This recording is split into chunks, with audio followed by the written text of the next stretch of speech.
Perfeito. Então, nessa ação penal 505-49-32, depoimento do senhor Ricardo Ribeiro Pessoa.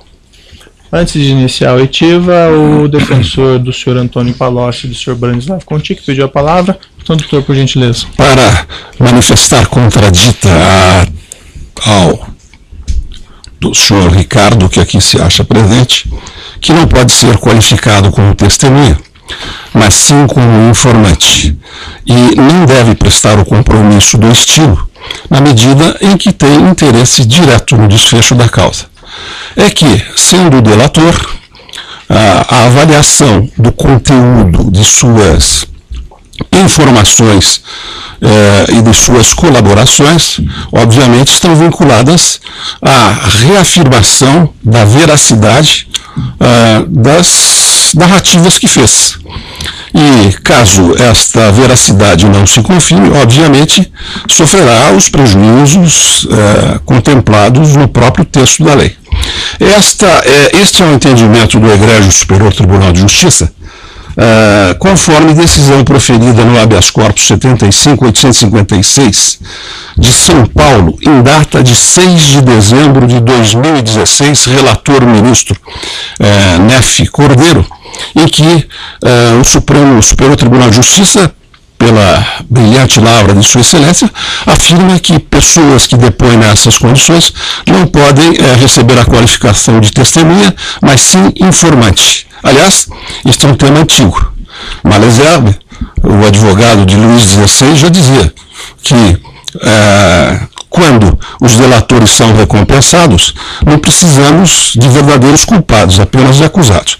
De sorte que nos termos dos artigos 206 a 214 do Código de Processo Penal, fica assentada esta contradita, e eu requiro a Vossa Excelência que consigne a condição de apenas informante e não defira o compromisso próprio da testemunha. É o que requiro. Perfeito.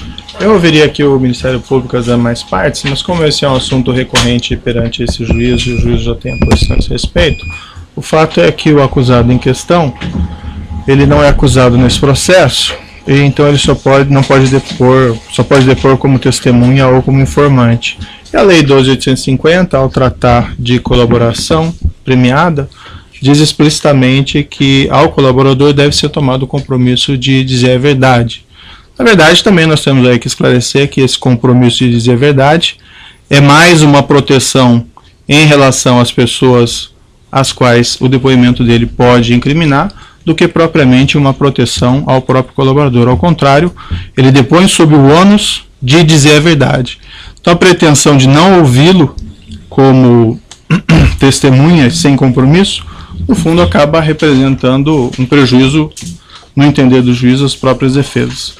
Não conheço esse precedente específico, as circunstâncias que ele foi proferido, imagino que sejam diferentes desse caso, mas, não obstante, a 12.850 é clara a esse respeito. Então, fica indeferida a contradita, sem prejuízo de que sejam aí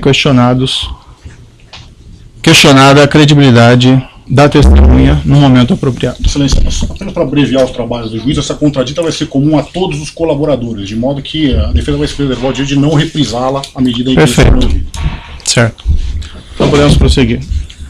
Senhor Ricardo Ribeiro Pessoa. Pois não, Excelência. Senhor Ricardo, eu sei que o senhor já foi ouvido em vários processos anteriormente, mas infelizmente esse é um novo processo e questões vão ter que ser repetidas, vão ter que ser indagadas novamente ao senhor, certo? Sim, senhor. Como o senhor ouviu aqui até o debate anterior, o senhor está aqui nesse processo na qualidade de testemunha e também é sabido que o senhor teria firmado um acordo de colaboração com o Procurador-Geral da República que foi homologado pelo Supremo Tribunal Federal. É isso mesmo? Correto, Excelência. Na condição de testemunha e também na de colaborador, o senhor tem esse compromisso de dizer a verdade. Se o senhor faltar com essa verdade, o senhor responde a um processo criminal e, além disso, o senhor perde o seu acordo, certo? Correto, Excelência. Dito isso, eu passo a palavra ao Ministério Público para as perguntas. Boa tarde, senhor Ricardo. Boa tarde. Senhor Ricardo, primeiramente, eu gostaria que o senhor narrasse brevemente a sua função dentro da UTC desenvolvida entre os anos 2004 e 2014 na UTC e Constran. Bom, a Constran foi adquirida em 2010, assumida em 2011, mas eu sou acionista majoritário da UTC Participações, que é a holding, que detém o controle da UTC Engenharia e da Constran, entre outras empresas. De 2004 até 2014, eu era presidente da UTC Participações e acumulava a presidência da UTC Engenharia. Hoje eu faço parte do Conselho de Administração da UTC Participações. Tá certo. Nessa condição, o senhor participou ou tomou conhecimento do pagamento de propina pela UTC em razão de contratos firmados pela Petrobras, com a Petrobras, pela UTC e Constran? Pela UTC Engenharia, sim. Participei. Certo. E esses pagamentos de propina ocorreram em que período e foram pagos? De 2004 a 2012 e 2013. Certo. Início de 2013. E em favor de quem? Todas as propinas? Vou detalhar aqui a questão da diretoria de serviços, especificamente. Na diretoria de abastecimento ao Paulo Roberto Costa e os seus prepostos, e na diretoria de serviços ao Pedro Barusco, ao Renato Duque, através do Pedro Barusco, e ao senhor João Vacari Neto. Certo. Essa questão, o senhor mencionou esse pagamento da diretoria de serviços, que o senhor pagava ao senhor João Vacari Neto. Essa propina, ela se direcionava ao senhor João Vacari Neto ou ao Partido dos Trabalhadores? Sempre ao Partido dos Trabalhadores. E como que era operacionalizado esse pagamento? De duas formas. O direto pagamento à conta nacional do partido, na sua grande maioria, e em espécie quando me era solicitado. Uhum. O senhor falou que pagou propina, que foi pago propina durante um longo período de tempo. Esse pagamento como que se dava a cobrança dessa propina por parte do senhor Vacari? Isso era contrapartida por contratos que eram assinados na área de abastecimento, na área onshore da Petrobras. Uhum. Certo. Quando o senhor João Vacari entrava em contato com o senhor para fazer essa solicitação, esse recolhimento da propina, ele tinha conhecimento de que esse valor que estava sendo entregue pelo senhor era decorrente de contratos da Petrobras? Era em função de contratos da Petrobras. Sim, isso era evidente. Não? Sim, claro. Certo. Agora, falando especificamente com relação ao caso da Enseada do Paraguaçu, que é objeto da apuração da ação que se investiga hoje, a UTC foi membro do consórcio que... Foi membro da Enseada do Paraguaçu. Participação acionária no estaleiro Enseada Indústria Naval, que é o atual nome do Enseada do Paraguaçu. Certo.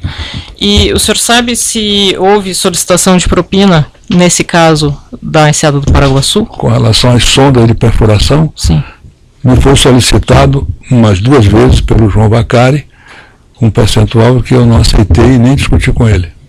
O senhor se recorda qual que era o percentual? Era 1%, depois me falou em 0,9%. Certo. E ele chegou a mencionar para o senhor por qual razão ele estava cobrando o senhor, se ele já tinha acertado? Já era uma prática normal do Vacari cobrar, pelo menos no relacionamento que eu tinha com ele, que já era, vou chamar assim, muito frequente. Qualquer contrato que chegasse, ele já estaria nos abordando a respeito disso, porque ele recebia as informações. E já era uma coisa que acontecia automaticamente. Uhum. E ele chegou a comentar com o senhor se também essa mesma sistemática seria adotada em relação aos outros estaleiros que obtiveram contratos? Ele não me comentou se estaria cobrando para os outros estaleiros. Uhum. Mas ele me abordou 2 vezes sobre isso e eu não levei adiante o assunto, porque não era o meu entendimento fazer isso e não tinha porquê na época. Uhum. Tá certo. Uma questão, o senhor, quando em um dos termos de depoimento do senhor, o senhor mencionou a questão de pagamentos também a prestadores de serviço do partido.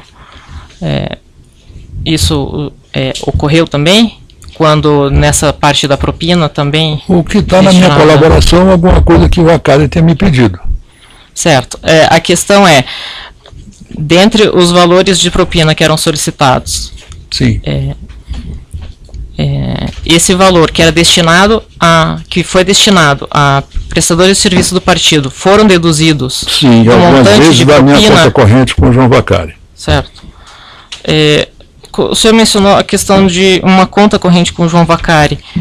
O senhor pode explicar o que é essa conta corrente com o João Vacari? Você assina vários contratos e da forma como nós acertávamos o pagamento em parcelas fixas não vinculadas aos faturamentos, porque senão seria muito difícil de controlar e conversar, nós transformamos isso no valor de parcelas fixas mensais, geralmente dentro do prazo 3 meses após o início da obra, e um pouco antes de acabar, até um pouco depois. E como você tinha vários contratos, você terminava tendo uma planilha ou um controle onde tinha várias obras e vários pagamentos. Então você tinha um volume a ser pago. Tá certo. E esses valores eram destinados ao Partido dos Trabalhadores? Pelo que eu sei, o Vacari sempre destinou ao Partido dos Trabalhadores. Tá certo. Obrigada, sem minhas perguntas. Pois não.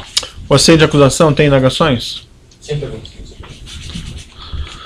Seguindo aqui na ordem da denúncia, a defesa de Antônio Palocci de Branislav Contic tem perguntas? Sem perguntas. A defesa de Marcelo Bahia Odebrecht tem perguntas? A defesa de Fernando Migliaccio da Silva? Sem perguntas. A defesa de Huberto Mascarenhas, Luiz Eduardo? Sem perguntas. Desculpe, eu achei que era mesmo. A defesa de Luiz Eduardo, Olívio Rodrigues e Marcelo Rodrigues. A defesa de Rogério Santos de Araújo. A defesa de Mônica Moura e João Santana. Sem perguntas. A defesa de João Vacari Neto. A defesa de João Carlos de Medeiros Ferraz. A defesa de Eduardo Costa Vasmus. E de Renato Souza Duque. O juiz tem alguns esclarecimentos aqui. Senhor Ricardo, somente a UTC pagava essas propinas ou o senhor tinha conhecimento que outras empresas também pagavam? Como eu já disse antes, outras empresas também pagavam. Havia uma base percentual do cálculo dessa propina nos contratos da Petrobras? Nos contratos que eram só da área de serviços, eram de 1% a 2%, quando era da área de abastecimento, eram 2%, um para a área de serviços e um para a área de abastecimento. A OTC chegou a participar de consórcios com a Odebrecht em contratos da Petrobras? Alguns consórcios. Chegou a haver pagamento de propina em algum desses consórcios? Como eu já disse antes, no consórcio da Repar e no consórcio da TUC e das utilidades do Compeg. E como funcionava nesses casos de consórcio? Quem se encarregava do pagamento da propina? Geralmente havia um entendimento no nível do, nós chamávamos de conselho, cada um se encarregava de uma diretoria ou então separava dessa forma.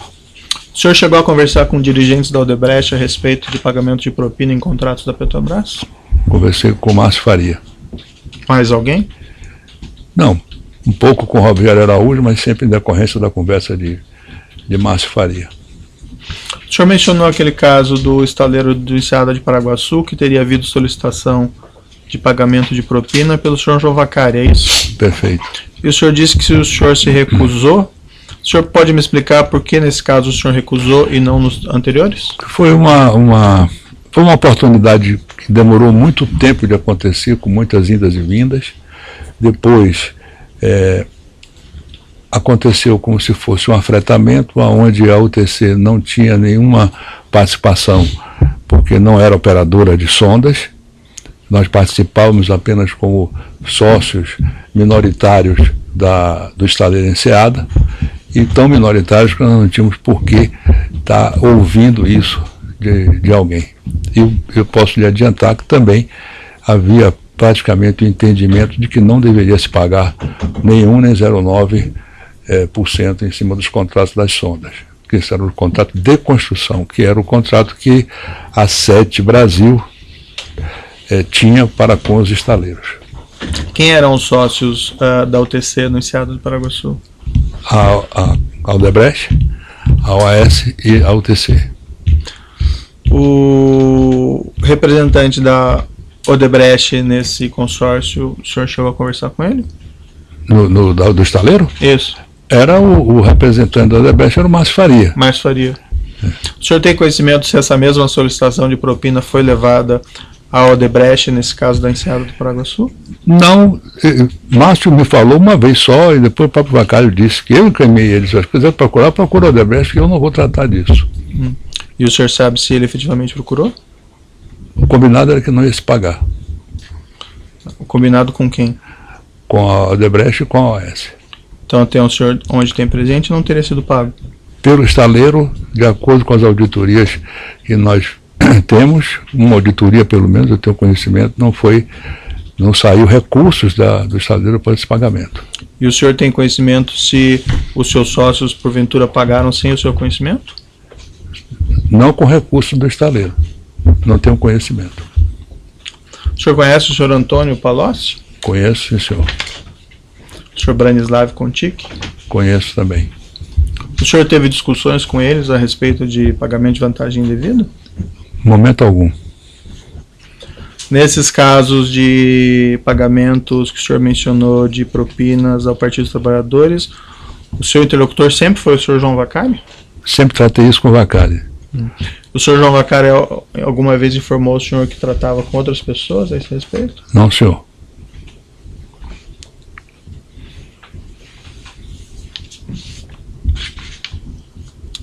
Bom, essa questão apenas, essas questões do juízo.